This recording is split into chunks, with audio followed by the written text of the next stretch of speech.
네, 오늘은 사르밧과부 이야기로 한번 출발을 해 보려고 합니다. 지금 본문 읽고 무슨 얘기 할지 도대체 모르시겠죠? 네, 제 설교의 제일 장점이자 단점이 무슨 얘기 할지 모른다는 건데, 예, 오늘도 한번 무슨 얘기 할지 모르실 텐데 한번 가보겠습니다. 어,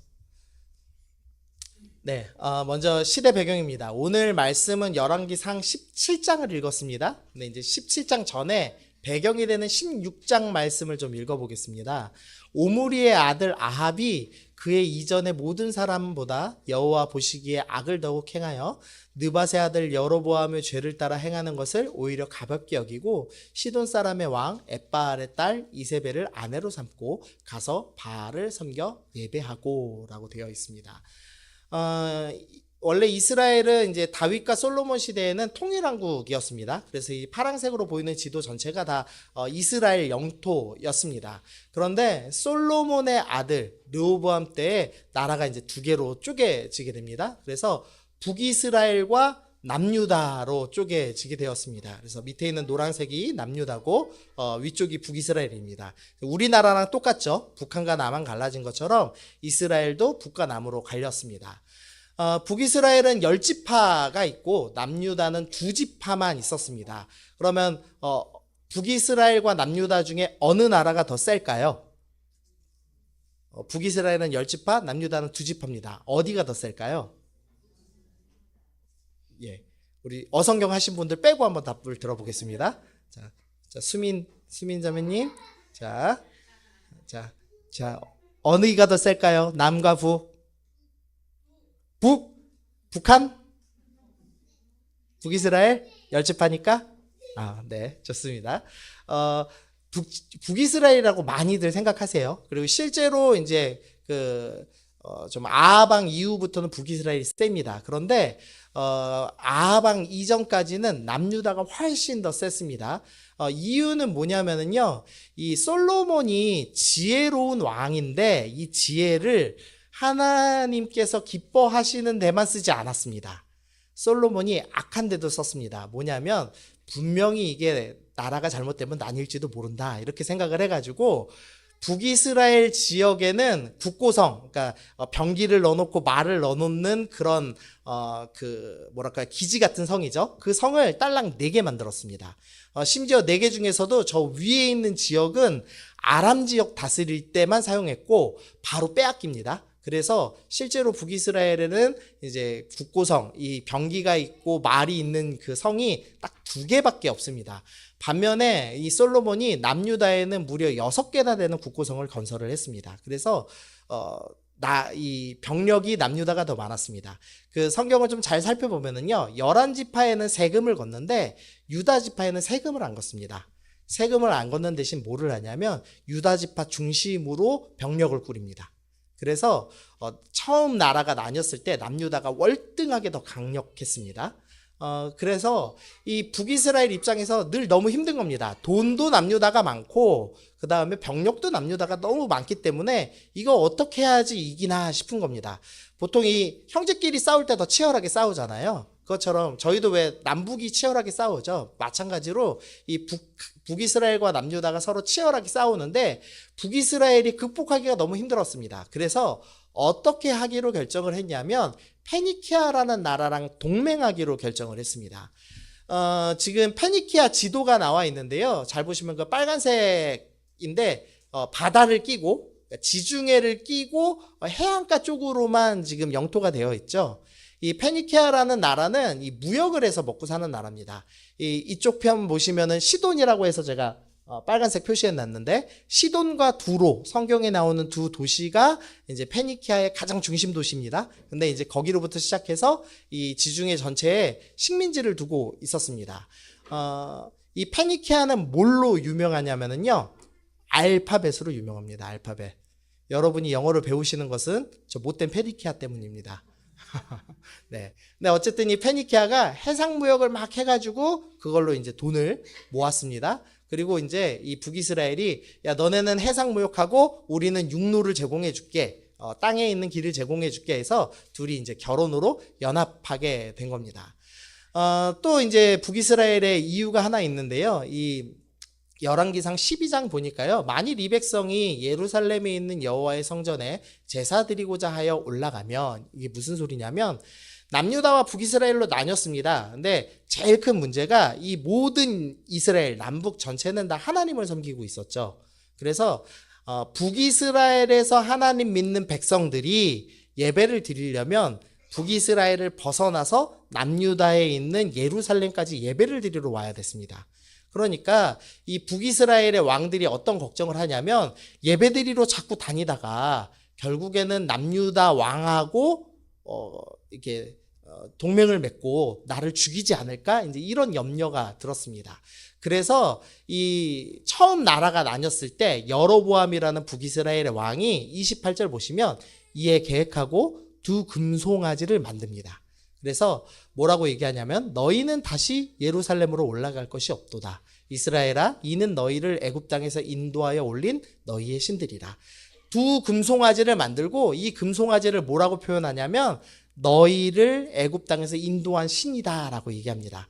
금송아지를 섬기면서 즉 금송아지는 하나님이다라고 이야기를 한 겁니다. 그러니까 금송아지가 다른 신은 아닙니다. 하나님을 만든 겁니다. 근데 어쨌든 하나님 보실 때 우상 숭배였죠. 네, 그럼에도 불구하고 어쨌든 공식적으로는 하나님 신앙입니다. 잘못된 방법, 금송아지를 섬기지만 하나님이라고 부르고 섬겼습니다. 근데 그랬다가 이제 시간이 지나가지고 오므리 왕이 등극하고 또 오므리 왕의 아들 아합이 등극하는 시점에 왔을 때 이 오므리가 생각을 해본 겁니다. 아무리 금송아지라고 해도 결국에는 이 사람들이 언젠가는 예루살렘으로 내려가서 하나님 섬기자고 할지 모른다. 그래서 아예 이때 종교를 바꿔야 되겠다. 이 남유다랑 경쟁을 하려면 돈으로 승부해야 되니까 페니키아랑 결혼 동맹을 맺어야 되고 또 종교를 없애야지만 북이스라엘 사람들이 남유다로 가서 반역을 안 할 거다라고 생각해서 이 신앙을 바알 신앙으로 교체하는 장면이 지금 오늘 본문에 나오는 겁니다. 그래서 저 신들의 이제 모습입니다. 잘 보면은 강조된 부위가 좀 있죠. 먼저 여성형으로 된 신상은 뭐가 강조돼 있죠? 예준아? 뭐가 강조돼 있니? 모르는 거니 말을 하기 뭐 한 거니? 이게 뭐야? 이렇다고? 네네, 이게 크답니다. 네, 뭔지 이해되시죠? 아세라 신상에는 이제 가슴을 되게 강조해 놨죠. 그러니까 그 자손을 많이 낳을 수 있다 이런 의미죠. 바알 신도 강조된 거 있는데 보이십니까 혹시? 보기 되게 힘든데, 네, 허리춤에 있습니다. 허리에 뭐가 볼록 나와 있죠, 길게. 네, 그게 이제 그겁니다. 네, 네, 자매들은 몰라도 돼요. 하빈이 모르지? 네, 하빈이 진짜 모르는 것 같고요. 네, 수민이는 네, 안 해요.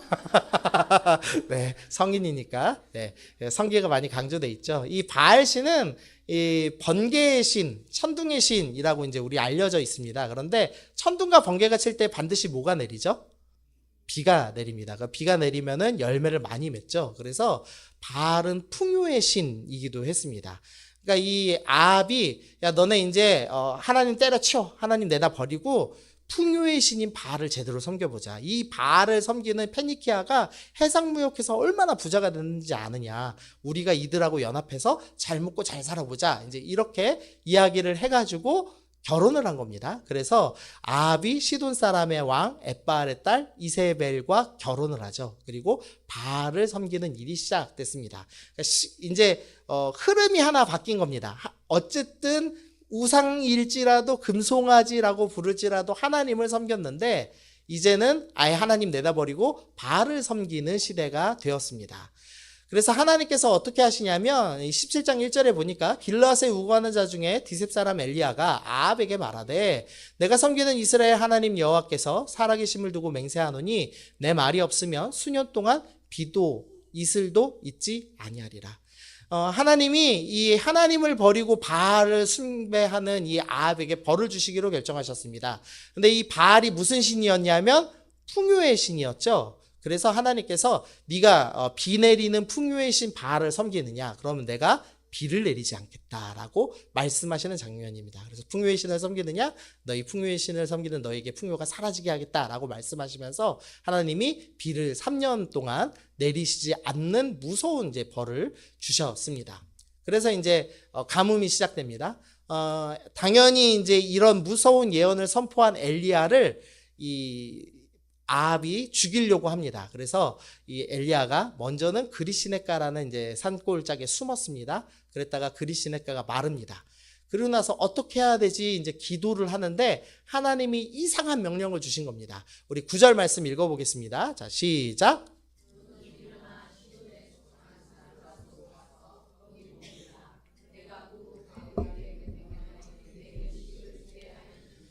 하나님께서 이상한 명령 2개 주셨습니다. 하나는 시돈에 속한 사르밧으로 가랍니다. 사르밧이란 마을은 시돈이라는 곳에 매우 가까운 곳입니다. 근데 문제가 하나 있는데 지금 엘리야가 왜 도망치고 있죠? 시돈의 신 바알 숭배하는 것을 비판하고 저주했기 때문에 지금 도망 다니는 겁니다. 근데 하나님께서 너는 그 바알 숭배의 가장 중심부인 시돈 쪽으로 도망가라. 거꾸로 역으로 침투해서 들어가라 라고 명령을 하시는 겁니다. 그러니까 엘리야 입장에서는 하나님 이거 더 멀리 도망가도 잡힐까 말까인데 오히려 그 중심부로 가라는 게 말이 됩니까? 이제 이렇게 생각해야 맞는 명령이죠. 그리고 두 번째 또 이상한 명령은 과부에게 음식을 받으라는 명령입니다. 지금 3년 동안 비가 내리지 않고 있습니다. 비가 안 내리면 어떤 일이 생기죠? 그렇죠. 먹을 게 없습니다. 가뭄이 듭니다. 근데 문제는 과부는 이 이스라엘 당시 고대근동 문화에서 가장 돈을 못 버는 계층입니다. 지금도 이스라엘 사람들은 시장을 남자들이 갑니다. 너무 좋죠. 네. 근데 이때 당시는 남자가 아니면 경제활동이 불가능합니다. 과부가 할 수 있는 일은 사실 구걸하거나 몸을 팔거나 밖에 없는 수준의 그런 최하층민입니다. 그래서 성경에 나오는 최하층민이 고아, 과부, 그 다음에 객이라고 된 전쟁 난민들, 그러니까 나라를 잃어버리고 부모를 잃어버리고 남편을 잃어버린 사람들이 최하층민입니다. 근데 이 최하층민에게 가서 이 가뭄 시기에 음식을 받으라는 말도 안 되는 명령을 주님께서 주신 것입니다. 이 이상한 명령, 이해할 수 없는 명령이었지만 엘리야가 순종합니다. 그래서 몰래 이 바알 숭배 중심지인 시돈 땅에 침투를 합니다. 그래서 엘리야가 일어나서 사르밧으로 갔습니다. 성문에 이르렀는데 한 과부가 그곳에서 나뭇가지를 줍고 있습니다. 그래서 이에 그 과부를 부릅니다. 그러고 뭐라고 얘기하냐면 청하건대 그릇에 물을 조금 가져다가 내가 마시게 하라라고 합니다. 과부에게 뜬금없이 다른 나라에 있는 목사님이 찾아와서 이 과부는 바알신을 섬깁니다. 근데 이 엘리야는 지금 하나님을 섬기는 사람이죠. 근데 이 다른 신을 섬기는 선지자가 와서 나한테 물 주십시오 하는 겁니다. 여러분 주시겠습니까? 안 주시겠습니까? 네. 줘야 됩니까? 안 줘야 됩니까? 원래는 주면 좋은데 지금 무슨 시기죠? 가뭄입니다. 물 줄 수가 없죠. 너무 귀한 겁니다. 근데 뜬금없이 물 달라고 하는 겁니다. 거기에다가 더해서 11절에 과부가 물을 가지러 가려고 하니까 엘리야가 다시 과부를 부릅니다. 그러고선 청하건대 내 손에 떡 한 조각을 내게로 가져오라. 물만 갖고 오지 말고 떡도 내놔라. 이제 이렇게 얘기를 하기 시작한 겁니다. 여러분 만약에 목사님이 오셔가지고 이 가뭄 3년 동안 가뭄이 너무 심한 상태인데 당신 먹는 떡 내놓으시고 당신 먹는 물 내놓으십시오 하면 주실 겁니까? 주셔야죠. 여러분 예수님 믿으니까. 예, 근데 사르밧 과부는 지금 예수님 안 믿습니다. 그러니까 안 주는 게 정상입니다.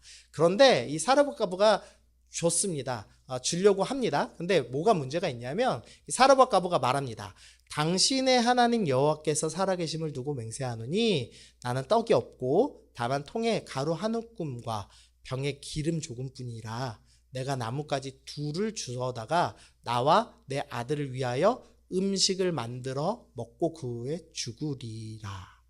무서운 말을 하죠. 제가 떡을 드리면 참 좋겠는데 제가 가진 게 너무 조금밖에 없습니다. 가루 한 움큼밖에 없습니다. 저는 나뭇가지 둘 주워다가 이걸로 마지막 떡 해먹고 아들하고 죽을 겁니다 라고 얘기합니다. 나뭇가지 둘로 불 때면은 얼마나 크기의 떡을 만들 수 있을까요? 아마 이제 정말 조그만 크기겠죠. 그러니까 과부는 정말 지금 돈이 없는 상태입니다. 그러니까 우리로 따지면 이런 겁니다. 이제 주님께서 이 어방동에 가서 이재한 목사 너 과부한테 가서 떡 얻어먹어라 해서 제가 간 겁니다. 갔는데 웬 놀이터에서 100원짜리 동전 모으고 있는 과부를 만난 겁니다. 그래서 제가 얘기하는 거죠. 그 돈으로 나한테 밥 좀 사주시오 이렇게 얘기하는 거죠. 근데 과부가 제가 이거 동전 주워다가 1,000원 만들어서 내 자식하고 삼각김밥 하나 사 먹고 죽을 거예요. 드릴 게 없어요. 이제 이렇게 얘기하는 정말 비참한 상태인 겁니다.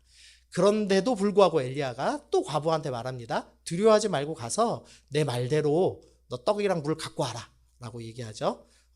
그랬더니 14절 이스라엘 하나님 여호와의 말씀이 나 여호와가 비를 지면에 내리는 날까지 네가 만약에 떡을 갖고 온다면 너의 통에 가루가 떨어지지 아니하고 그 병에 기름이 없어지지 않는 은혜를 줄 거다. 그러니까 걱정 말고 떡과 물을 갖고 와라 라고 말씀을 하신 겁니다. 여러분 이 말씀을 들으면 갖고 오시겠습니까? 그래도 쉽지 않죠. 사실 내 자식 마지막 먹이고 죽으려고 하는데 누가 감히 그걸 주겠습니까? 근데 이 여인이 이유를 모르겠는데 엘리야의 말대로 했습니다. 그래서 그와 엘리야와 그의 식구, 그러니까 과부와 과부의 아들이 여러 날 먹었으나 여호와께서 엘리야를 통해 하신 말씀같이 통에 가루가 떨어지지 아니하고 병에 기름이 없어지지 않는 놀라운 은혜를 누렸습니다. 정리를 좀 해보겠습니다. 과부는 마지막 떡 한 조각이 자신과 아들을 구원할 수 없음을 알죠. 이거 먹어도 죽는 겁니다. 그래서 에라 모르겠다 하고 떡을 선지자에게 내려놨습니다. 그래서 하나님 말씀에 귀를 기울여 순종했죠. 그리고 마르지 않는 은혜를 얻었습니다. 여러분도 마르지 않는 은혜를 누리시길 소원합니다. 네. 네. 이렇게 하고 이제 설교를 제가 끝내고 싶었습니다. 근데 주님께서 요 다음 본문 봐라 말씀하셨습니다. 그래서 다음 본문을 제가 보기 시작했는데 이해되지 않는 말씀이 나오는 겁니다. 자, 17절, 18절 한번 읽어보겠습니다. 시작.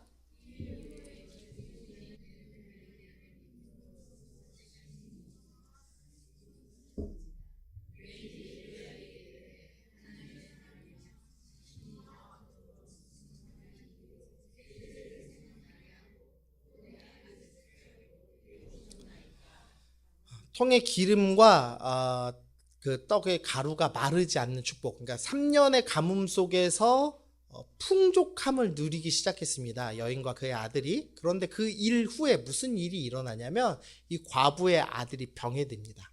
그리고 결국에는 죽었습니다.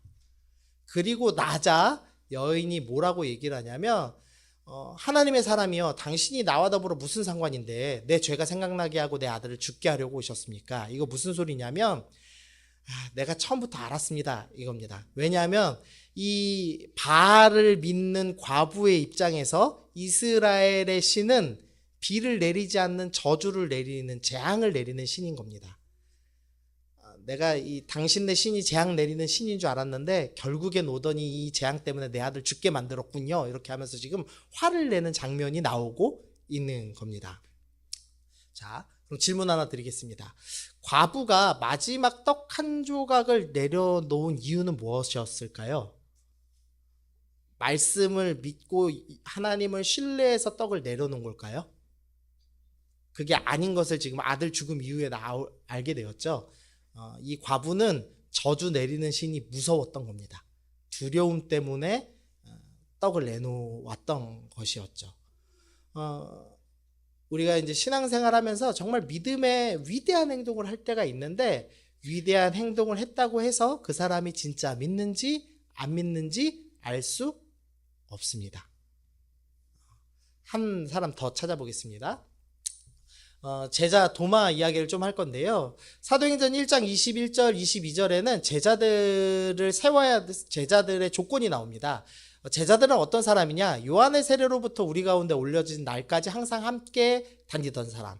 쉽게 말하면 예수님의 공생의 3년 동안에 예수님과 함께 동행하면서 그 고통과 어려움을 다 함께 경험한 사람들이 예수님의 12제자 안에 들어올 수 있는 사람들입니다. 이 12제자들은 예수님의 말씀을 직접 듣는 놀라운 특권을 누렸습니다. 그래서 산상수훈도 다 직접 듣고 비유도 다 직접 들었습니다. 예수님이 일으키시는 온갖 기적을 다 봤죠. 군대 귀신을 내쫓으시고 병을 고치시고 심지어는 남자만 5천 명, 2만 명 이상 되는 사람들을 한 번에 먹이는 오병이어까지도 경험을 했습니다. 그뿐만 아니고요. 우리 누가복음 10장 17절 읽어보겠습니다. 시작. 70인이 기뻐하며 돌아와 이르되 네. 제자들은 예수님이 고치시는 것만 본 게 아닙니다. 제자들이 직접 나아가서 귀신들도 내쫓은 경험도 있습니다. 그러니까 뭐 제자들은 대단한 사람들이죠. 거기다가 도마는 한 가지가 더 있습니다. 요한복음 11장 16절 보니까 디두모라고도 하는 도마가 다른 제자들에게 말하되 우리도 주와 함께 죽으러 가자. 무슨 소리냐면 예수님께서 이제 유대인들 권력자들이 예수님을 죽이고 싶어 합니다. 그래서 예수님 마지막 사역 그 3년 차에는 대부분 이 유대 지역을 가지 못하시고 이방 지역을 돌아다니셨습니다. 위협되는 사람들이 너무 많았기 때문에. 그런데 예수님께서 나사로를 살리시기 위해서 베다니로 가시겠다고 하는 겁니다. 근데 문제는 베다니는 이 예루살렘에서 매우 가까운 거리에 있습니다. 그래서 들어가면 죽을지도 모릅니다. 그래서 제자들이 이제 벌벌 떠는 거죠. 근데 그때 도마가 뭐라고 얘기하냐면 다른 제자들한테 야, 우리가 주님하고 함께 가서 같이 죽자. 죽을지라도 주님을 따라가자. 이제 이렇게 오히려 제자들을 이렇게 독려하는 역할로 나옵니다. 도마는 예수님과 함께 죽을 각오가 있는 제자였습니다.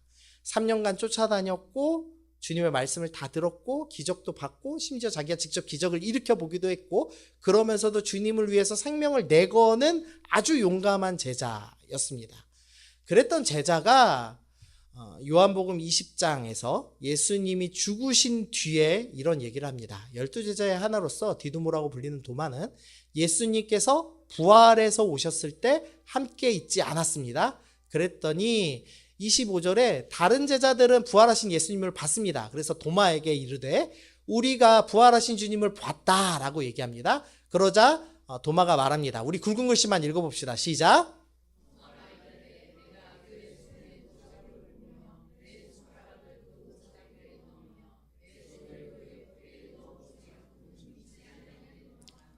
도마가 지금 뭐라고 얘기하냐면 무슨 소리야. 사람이 어떻게 다시 살아나. 내가 예수님 진짜 살아났으면 손에 그 십자가 못 박으신 거 못 자국에 내가 손 넣어보고 옆구리에다 손 넣어봐야 믿을 거야. 뭐 말도 안 되는 소리를 하고 있어. 지금 이렇게 얘기하고 있는 장면인 겁니다. 질문입니다. 그러면 도마는 무슨 생각으로 3년간 예수님을 따른 걸까요? 예수님을 위해 죽음도 불사했던 도마는 정말 예수님을 믿은 것인가? 도마는 예수님을 구원자로 믿은 것이 아니라 정치 지도자로 따랐던 것입니다. 그래서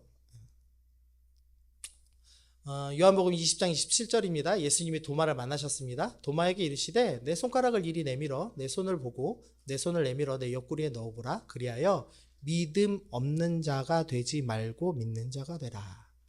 예수님께서 3년간 예수님을 쫓아다니고 자신의 생명을 내걸었던 제자에게 뭐라고 말씀하시냐면 너는 믿음이 없는 자다라고 말씀을 하고 계시는 겁니다. 과부와 도마가 공통점이 있습니다. 둘 다 위대한 신앙인처럼 보였죠. 자신의 마지막 먹던 그 떡을 내려놓을 수 있는 믿음이 있어 보였습니다. 그리고 도마는 목숨을 내놓을 수 있는 믿음이 있어 보였습니다. 그런데 둘의 공통점은 믿지 않았다는 겁니다. 죽음을 통해서 그들의 믿음 없음이 드러나고 있습니다. 이 과부는 아들의 죽음을 통해서 드러나고 도마는 예수님의 죽음을 통해서 이들은 열정이 있었고 뭔가 위대한 신앙 행위처럼 보였지만 믿음으로 이것이 일어난 것은 아니다라고 얘기를 하고 있습니다. 그러면 이제 여러분에게 질문해 보겠습니다. 여러분은 예수님 정말 믿으십니까? 정말 믿으십니까? 여러분이 많이 봉사하는 거 알고 있습니다. 우리 중고등부 친구들도 찬양팀하고 열심히 봉사하는 거 알고 있습니다. 정말 예수님 믿고 있습니까? 네. 여러분의 행위로 알 수 없다는 거죠. 여러분이 생명을 내걸지라도 믿지 않을 수도 있다는 겁니다. 행동이 믿음처럼 보일 수 있습니다. 주일성서 매일 하고 3, 4대의 신앙 가문이고 헌금이나 봉사나 직분이나 뭐 수십 년의 신앙생활 할지라도 그 사람이 믿지 않을 수도 있다는 겁니다. 이런 사람들이 신앙 행위를 하는 이유는 가정의 평화 때문에 여기 있는 아마 중고등부 친구들은 가정의 평화 때문에 여기 나와 있을 겁니다. 자, 저한테만 보이게 손가락으로 살짝, 아니 윙크 해보세요. 네. 하면, 네, 우리 찬이가 윙크를 여러 번 해서. 네, 장난인 거 압니다. 네, 네. 가정의 평화 때문에 여기 나오신 분 분명히 있을 겁니다. 그리고 아마 어른들 중에서는 명예 때문에, 내가 그래도 교회 직분이 있는데 호기심 때문에 오늘 와보신 분도 있을 겁니다. 습관 쫓아서 오신 분도 있을 거라고 생각을 합니다. 이 믿음 없는 사르밧과부와 제자 도마가 예수님을 믿은 이유가 있습니다. 둘 다 놀라운 경험을 했습니다. 뭐냐면 사르밧과부는 아들의 죽음과 소생을 경험했습니다. 여기서 부활이라는 표현을 안 쓰고 소생이라고 표현한 이유는요, 아들은 잠깐 다시 살아났지만 결국 죽을 거니까 잠깐 다시 살아난 것은 소생이라고 표현합니다. 그래서 나사로가 부활한 게 아니라 소생했죠. 부활하신 분은 한 분밖에 없죠. 누구시죠? 예수님밖에 없습니다. 근데 어쨌든 지금 이 사르밧과부와 제자 도마는 모두 죽음을 극복하는 부활, 그 무언가를 본 것입니다. 그리고 나서야 진짜 믿음이 일어나기 시작하죠. 고린도전서 15장입니다. 만일 죽은 자의 부활이 없으면 그리스도도 다시 살아나지 못하시리라. 그리스도께서 만일 다시 살아나지 못하셨으면 우리가 전파하는 것도 헛것이요 너희의 믿음도 헛것이다. 부활이 없으면 우리의 믿음은 헛것이다 라고 성경은 분명히 얘기합니다. 부활을 믿지 못하면 우리의 믿음은 헛것입니다. 여러분이 만일 교회는 참 좋아, 그러나 예수님 부활 못 믿겠어, 그러면 여러분은 믿지 않는 겁니다. 여러분이 헌금을 아무리 많이 하고 수천 번 교회를 나왔을지라도 여러분은 믿지 않는 것이다 라고 성경은 우리 가운데 분명하게 이야기합니다. 그래서 여러분들이 오늘 반드시 해결하고 가야 될 것은 부활을 믿어야 하는 것입니다. 믿으세요? 네. 중고등부들 눈 깜빡임으로 믿음을 한번 표현해 봅시다. 자, 믿으세요? 찬이야, 깜빡여야지 지금은. 네. 부활을 믿어야지만 진짜 믿음입니다. 요한복음 11장입니다. 예수께서 이르시되 나는 부활이요 생명이니 나를 믿는 자는 죽어도 살겠고 무릇 살아서 나를 믿는 자는 영원히 죽지 아니하리니 이것을 내가 믿느냐. 부활을 통해서만 영원한 생명을 얻을 수 있고 영원한 생명을 가진 자만이 영원한 하나님 나라를 소유할 수 있게 됩니다. 부활을 믿지 않으면 우리는 영원한 생명과 영원한 하나님 나라를 소유할 수 없는 사람들입니다. 여러분, 부활을 반드시 믿어야만 합니다. 믿어지지 않을 수도 있습니다. 믿어지게 해달라고 기도하기 시작해야 됩니다. 그리고 왜 당신들은 이렇게 여러 명이 나와서 부활을 믿습니까? 그 말도 안 되는 것을 믿습니까? 라고 질문하셔야 합니다. 그래서 다음 주에 질문을 하시면 제가 답해드리겠습니다. 중고등부는. 네. 그럼 어떻게 하면 믿을 수 있을까만 하나만 이제 좀 점검해 보겠습니다. 사르밧과부는 기적 때문에 믿은 겁니다. 죽은 자가 소생함을 통해서 믿은 거죠. 그리고 도마나 야고보나 바울은 사실 예수님께서 임재하셔서 부활하신 예수님을 만남으로써 믿을 수 있었습니다. 그래서 어떤 사람들은 나는 부활이 도저히 안 믿어진다. 기적이 일어났으면 좋겠다. 예수님이 직접 내 눈앞에 나타났으면 좋겠다. 이렇게 생각합니다. 그런데 사실 수천 년 동안 기독교 역사 속에서 대부분의 성도들은 어떻게 부활을 믿었는가? 말씀을 읽음으로 믿었습니다. 그래서 우리가 믿을 수 있는 가장 좋은 방법은 말씀을 읽기 시작하는 겁니다. 내가 믿는다고 하면서 말씀을 안 읽고 있다면 믿지 않는 걸지도 모릅니다. 저는 좀 과격한데요. 제 사역의 성공은 여러분이 말씀 읽고 묵상하는 거라고 생각합니다. 네, 말씀 안 읽고 묵상 안 하면 제 사역은 실패했다고 생각합니다. 여러분이 안 믿을지도 모른다고 생각합니다. 성경 1독해라 2독해라 이 정도 수준이 아니라 예수님 믿는 사람이 말씀을 안 읽는다면 듣지 못하는 것이고 듣지 못하면 믿지 못하는 겁니다. 그래서 부활을 믿는 사람들은 반드시 말씀을 읽어야만 합니다. 오늘부터 말씀 읽으셨으면 좋겠습니다. 네, 중고등부는 아멘을 안 했지만, 네, 그러나 읽게 될 줄 믿습니다. 네, 한 가지만 이제 은혜 나누고 마치겠는데요. 우리 신명기 6장 4절 읽어보겠습니다. 시작.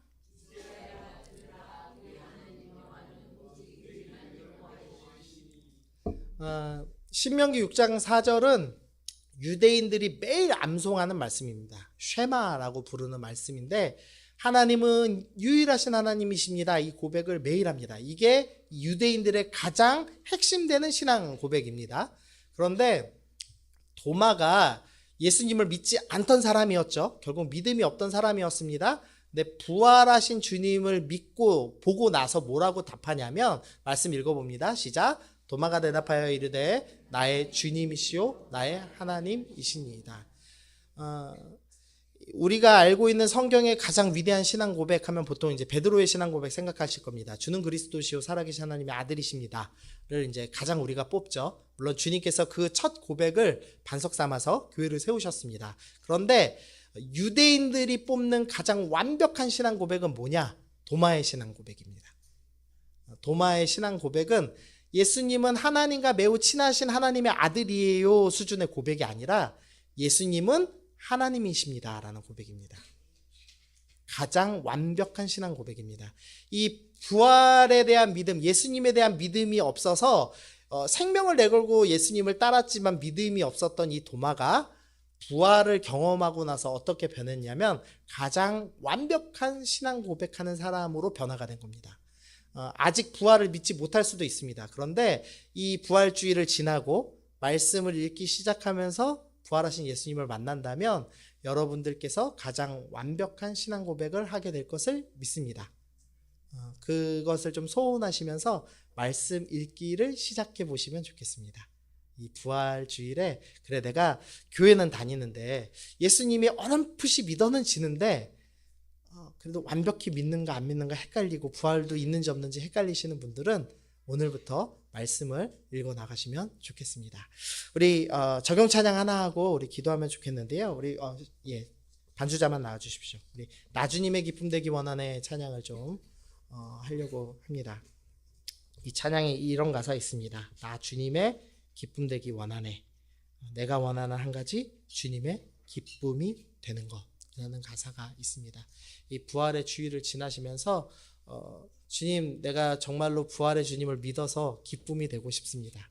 내가 부활의 주님 믿지도 않으면서 그럴싸한 행위로 나를 포장하는 게 아니라 정말로 부활을 믿음으로써 주님을 기쁘시게 하는 사람이 되고 싶습니다. 우리 그렇게 고백하면서 함께 나가면 좋겠습니다.